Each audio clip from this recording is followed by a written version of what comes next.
अब हम कितने मूर्ख बना रखे हैं। ये दास सत्संग करने जाया करता था तो वहाँ ऐसे ही भक्तों के साथ हमारे जो एक आध भक्त नाम लेता, वहाँ पाठ करते, हम 2-3 दिन रुकते। तो एक व्यक्ति जैसे ही बुला लेते, जी आज उस ज्ञान समझ लो, वो बुला ले उसको, वो बैठ कर लगा एंड बैंड बोलन।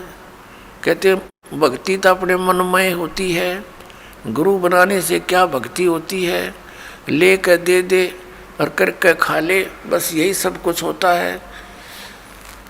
काफ़ी ऐसी ऐसी बातें करता रहा, समझाने की चेष्टा की, नहीं माना।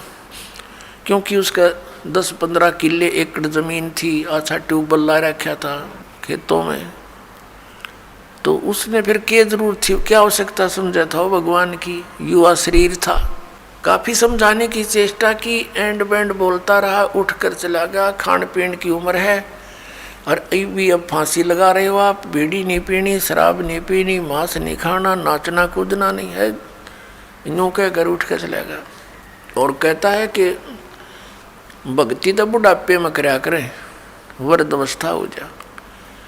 तो उसको बता भी बुढ़ापे में भक्ति कठिन हो जाएगी जब पहले से स्टार्ट ना हुई था। क्योंकि बुढ़ापे में तो फिर सारी ये आपदाएं आती हैं, कभी आँख बनवानी, कभी दांत पड़वाने, कदे पिंडी भड़के, कभी सिर में दर्द, और बड़ा परिवार हो जाता है, कदे कोई बीमार, कोई किसी की मृत्यु, वह सारी उस वृद्ध के चोट लगा करें। और कदे खांसी सतावे, कदे और 100 समस्याएं हो जाती हैं, उठ के बैठा जाना। और क्या पता वृद्ध अवस्था तक प्राणी जीवित रहेगा कि ना रहेगा। तो भक्ति के लिए तो संतों ने बताया है, सदग्रंथों में भी यही लिखा पाया है कि भक्ति के लिए जब भी बच्चा 3 वर्ष का हो जाए, बोलने लग जा, 3 वर्ष के बालक को उपदेश दिला देना चाहिए। जैसा भी करे वो थोड़ा बहुत करता रहेगा। क्योंकि घर में जब चर्चा चलती है, मंत्र चलेंगे तो वो भी बोलेगा, अपने आप बोलता रहेगा, बच्चे को ज़्यादा असर होता है, प्रभाव बनता है। तो 3 वर्ष तक बच्चा माता पिता के आश्रित होता है। माता पिता ने दीक्षा ले ली, मर्यादा में रहेंगे तो परमात्मा उनके उस स्तर के बच्चों की भी रक्षा करेंगे। और फिर उन बच्चों को नाम से जोड़ देना चाहिए।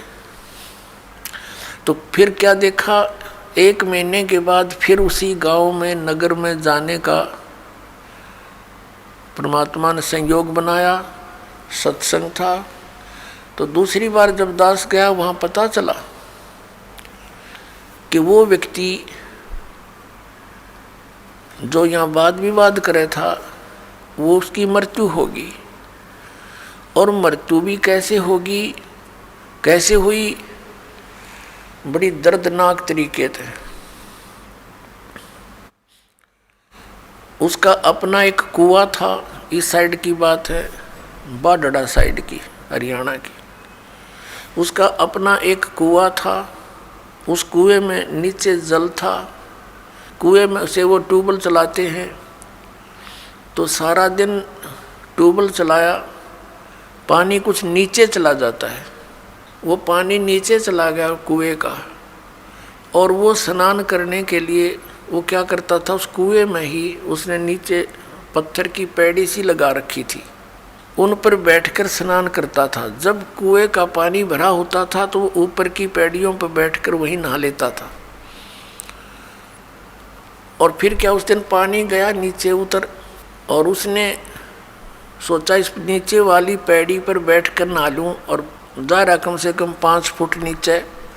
उसने ध्यान किया नहीं, वो नीचे जाया तो उस पैड़ी पर काई लगी हुई थी, पैर फिसल गया और कुएं में गिर गया। उसने चेष्टा की पैड़ी को पकड़ने की, वो उसके हाथ की रेंज से बाहर हो गई और उसके अंदर वो डूब कर मर गया। सारी रात ढूंढते रहे उनके घर वाले, बच्चा आया नहीं, कहाँ गया, कैसे है। खोजते खोजते सुबह देखा तो कपड़े और जूते बाहर रखे हैं, अंदर कुएं में मरकर ऊपर तैर रहा है।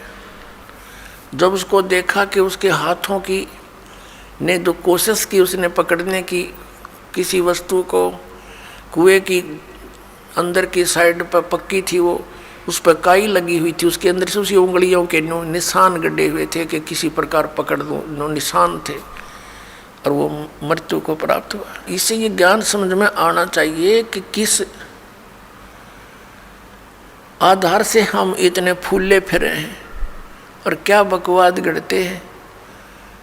अब वो वृद्ध होया ना, भक्ति उसने करी नहीं, अब पता नहीं कहाँ धक्के खाता फिरेगा, कोई गधा बनेगा, कुत्ता बनेगा। तो पुण्यात्मा इन बातों को याद रखे। अब उसकी मौत क्यों कर हुई होगी, आसानी से नहीं हुई होगी। रोया होगा, चिंगाड़ा होगा, नो चिल्लाया होगा, बचा लो बचा लो। बचानी है कोई याद भी ना करे, वहाँ कौन बचावे, वहाँ भगवान बचावे, अठा के बाहर ले आवे। उस समर्थ शक्ति की ओट होता है, उसका सहारा मिले। प्रहलाद बचाया, ध्रुव बचाया, मीराबाई बचाई, कितने प्रमाण देख लो जो अब लाखों की संख्या में यहाँ बचा रहे हैं भगवान। तो हमने परमात्मा की शरण अति शीघ्र ग्रहण करनी चाहिए। तो यहाँ भगवान ने हमें बताया है,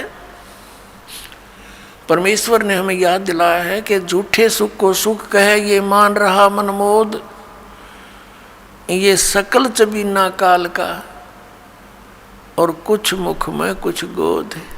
राम नाम कड़ुआ लगे, राम नाम कड़ुआ लगे, मीठे लगे दाम, दुविधा में दोनों गए, हे माया मिली ना राम।